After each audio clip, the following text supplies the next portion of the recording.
here's my advice. If you get laid off, this can be a massive advantage because you have time available now to make yourself a better candidate. So go look at job descriptions of jobs you want.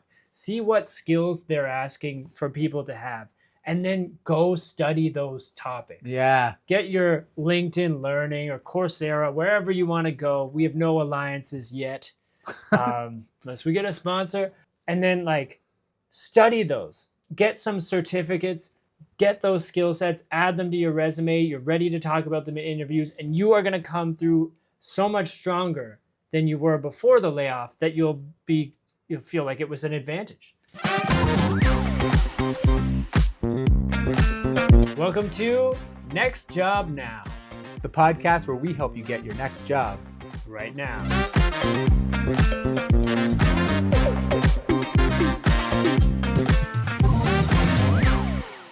Welcome to the podcast. I'm Greg Langstaff. I'm a certified resume strategist. I have written over 2,000 resumes, and I love helping people get new jobs. And I'm Jeff, and I have a lot of questions about job searching. Together, we're going to talk about everything you need to know about landing your next role. Today, we're going to talk about recovering from a layoff. It's emotional. We talked a little bit about that on our last episode. Getting laid off sucks, and we hope that you never experience that. But if you do, listen to this episode because we're going to help you bounce back. And if you haven't been laid off yet, go take a listen to last week's episode because we talked about how to spot a layoff coming and also how to get ahead of it so that you can make sure you don't have a gap in your experience from the layoff. Also, we're going to be talking a lot about today recovering from a layoff in terms of your emotional recovery, but also job-wise, logistically. How do we get back in the game as fast as possible? How do we come back better and stronger? We're going to talk about all these things. But first, if you don't mind, Jeff and I would very much appreciate if you took a moment to subscribe to the podcast on whatever platform you're enjoying it on. Like us, like the video on YouTube. Leave us a comment. We're going to start integrating some feedback, some questions from the audience through our YouTube comments as well. So engage any way you can. It really helps us and makes us want to keep on going. So thank you. And thank you for being here. So let's chat about how to recover from a layoff. Greg, what is the first thing you should do after being laid off? You might think I'm going to say after a layoff, you should apply to a zillion jobs, update your resume, tell everyone you know. Yeah? No. What? I want you to just take a moment. Just process it. Relax. Yeah. The difference between applying to a job today and applying to a job in 2 days after you've sat in it for a little bit is not going to change the course of your life, but it is really going to help you with your mental health, with your processing, and we just want you in a good headspace applying to jobs that you actually want. Yeah, especially if that layoff came out of nowhere and you weren't ready for it, it will take a toll. Yeah. Right? For some of us, it might be motivating and go home and work on my resume. Sure. But for a lot of us, I think, even if that is your thing, take the space because it's just going to hit you later. So take the space you're saying that first day, first 48 hours, 24 hours, Yeah, but whenever it feels good, but at least 24 hours of just let it sink in. Yeah. Well, from there, where do we go? How do we tell people that we've been laid off? Okay, so there's a few ways to tell people that you've been laid off that will help you actually get a job again. First, I'd go one-to-one to anyone you trust, anyone you've had a great time working with in the past who wouldn't know this happened. So your old boss.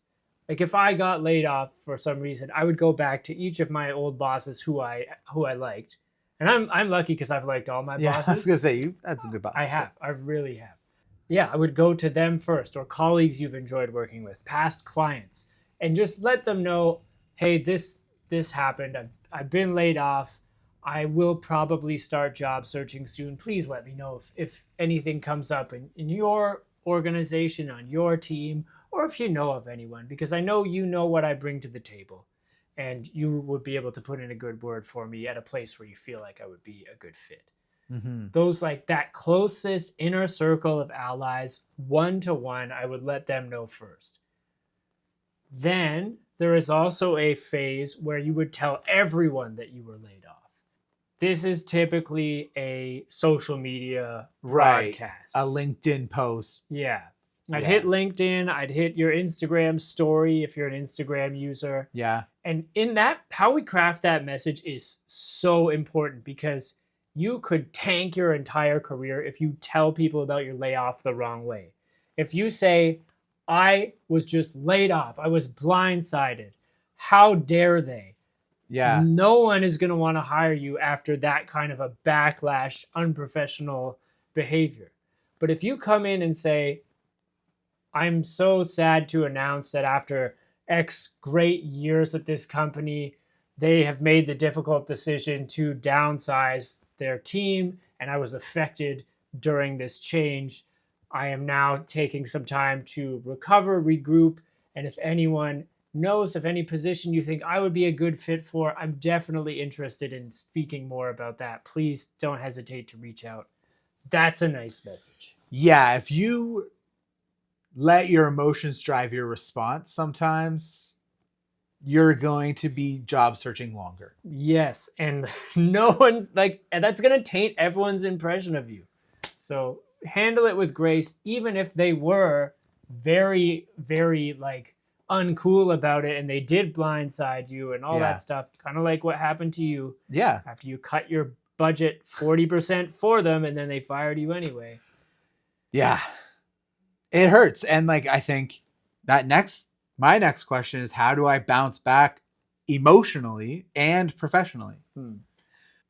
The way to bounce back from a layoff emotionally is to first know that it's not your fault. Right.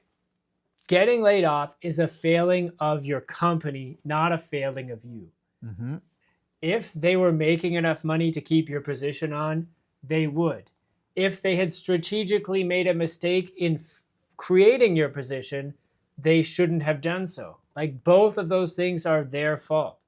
And I just hate when I hear from people that getting fired because the company was downsizing, getting laid off as it is, like, shocks their confidence. And it shouldn't. Like, if you got fired because your boss is like, you have underperformed your targets every year for the last 3 years, sure, that should hit you. You should feel bad about your performance.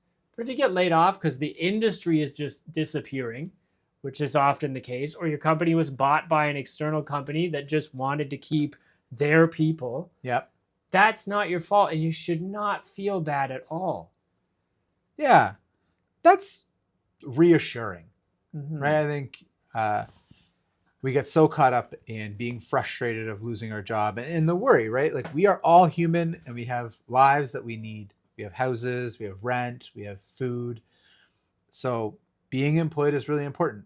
So I'm sure like advice of like, go and find out what your local benefits are, unemployment benefits that might be available to you, because those are, you'll need to apply. And like, there's some like life admin, I imagine, that you got to get going. Yeah.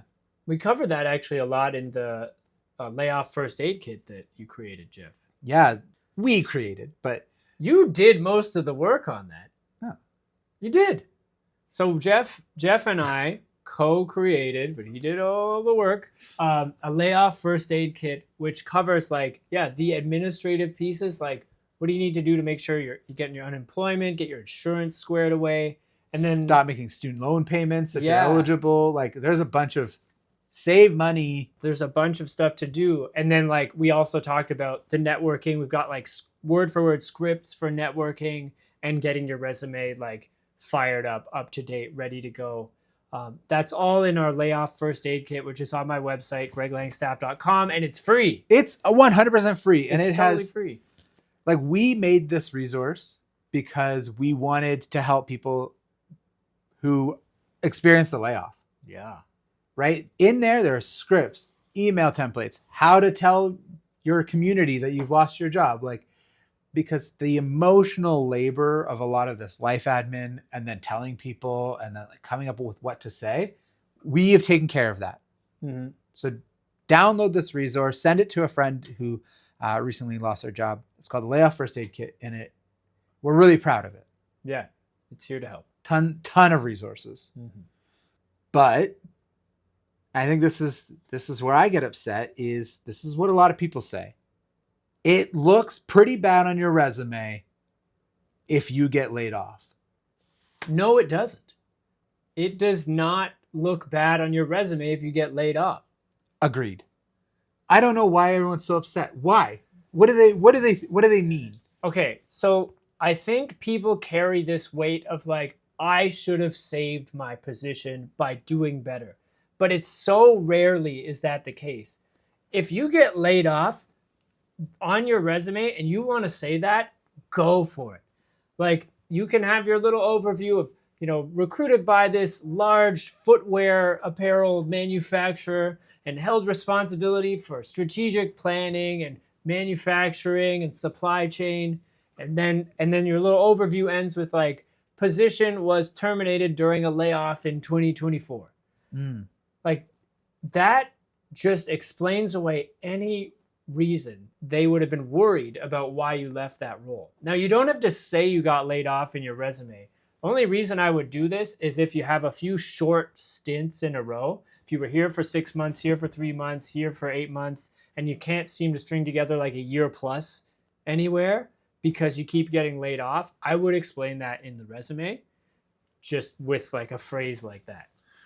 So say we had a contract and then next position we were laid off and then a contract and then the next position we were laid off, like a series of unfortunate situations, economy's not great. Mm-hmm. Are you explaining each one? Yeah, I would. You would? If you've been staying in jobs like a year plus, you don't have to explain why you left in your resume. Is that the threshold? 1 year? I would say so. Or even if it's one stint under a year, you're good. Yeah. What they're looking for is patterns, because what we don't want is anything that makes them think, oh, you seem to only stay at jobs for 8 to 10 months and then you leave and you don't explain why. I'm going to assume you're either quitting or getting fired. Yeah. And then I'm going to assume if I hire you in 8 months, I'm going to have a big problem. Now, we've talked about how to bounce back. So like, it sucks. We've lost our job. Let's move on. Let's get something better. Yeah. We got time. Let's use this time. How can I use my time off to find something even better? Okay. I mean, step one, obviously, is we got to update the resume. Yeah. That is, go back, listen to our first few episodes. Check out on my YouTube page, Greg Langstaff, Career Coach. That will cover how to write your resume. We're not going to get into it right here in this episode, but update your resume, update your LinkedIn profile, and just make sure like you're ready to apply when good jobs come along. The other thing to do in your spare time while you're off is to actually use this to our advantage and like upskill ourselves. So like, here's my advice. If you get laid off, this can be a massive advantage because you have time available now to make yourself a better candidate. So go look at job descriptions of jobs you want. See what skills they're asking for people to have. And then go study those topics. Yeah. Get your LinkedIn Learning or Coursera, wherever you want to go. We have no alliances yet, unless we get a sponsor. And then like study those. Get some certificates. Get those skill sets. Add them to your resume. You're ready to talk about them in interviews, and you are going to come through so much stronger than you were before the layoff that you'll feel like it was an advantage. Yeah, you have the space to put the dedication into each application and not be burnt out. Yeah. Now you've created a calendar and a schedule for people to job search. Yeah. To prevent the burnout. Because you can't apply to 150 jobs a week. No. And like so check out again the YouTube channel. Yes.